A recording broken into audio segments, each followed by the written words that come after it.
Rich man's disease, സമ്പന്നനായ വ്യക്തിക്ക് ഉണ്ടാവുന്ന ഒരു അസുഖമായിട്ടായിരുന്നു ഡയബറ്റിസ് മെലിറ്റസ് അല്ലെങ്കിൽ പ്രമേഹത്തെ കണ്ടിരുന്നത്.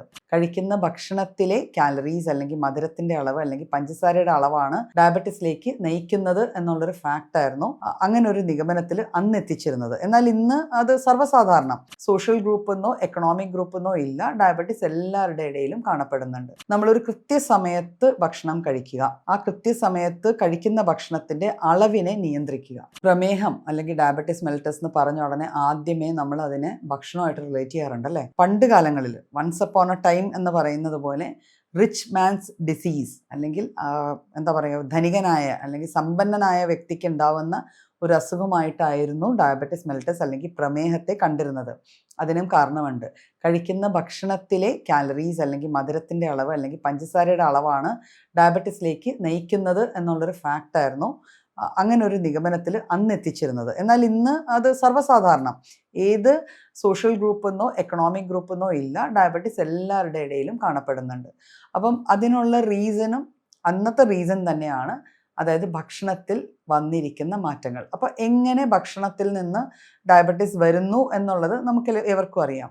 ഇനി എങ്ങനെ നമ്മൾ ഭക്ഷണത്തെ ക്രമീകരിച്ചാൽ നമുക്ക് ഡയബറ്റിസ് വരാതെ നോക്കുകയോ വന്നു കഴിഞ്ഞാൽ അത് കൂടാതെ അതിൻ്റെ അടുത്ത സ്റ്റേജിലേക്ക് പോകാതെ നോക്കുകയോ ചെയ്യാൻ പറ്റുമെന്ന് നോക്കാം.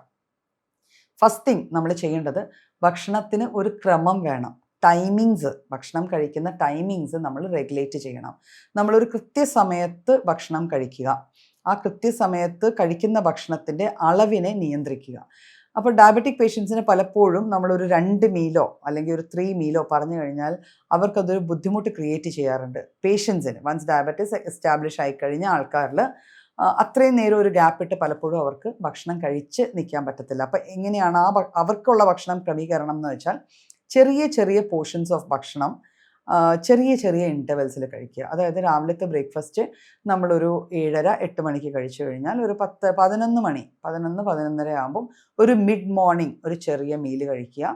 ഈ മിഡ് മോർണിംഗ് മീലിൽ കാലറീസിൻ്റെ അളവല്ല, മറിച്ച് ഫൈബറും കൊലാജനും ആ ടൈപ്പ് ഓഫ് ഫുഡ് അടങ്ങിയത്, കുറേ അധികം ഫൈബേഴ്സ് അടങ്ങിയ ടൈപ്പ് ഓഫ് ഫുഡ് 11-11:30 കഴിച്ചിട്ട് ഒരു 1-1:30 ആകുമ്പോൾ നമുക്ക് ലഞ്ച് കഴിക്കാം. ലഞ്ചും ഇതുപോലെ തന്നെ കാർബ്സും കാലറി ഗിവിങ് ഫുഡും കുറച്ച് വെച്ചിട്ട് അതിലും അധികമായിട്ട് പ്രോട്ടീൻസും ഫൈബേഴ്സും ഇൻക്ലൂഡ് ചെയ്യുക.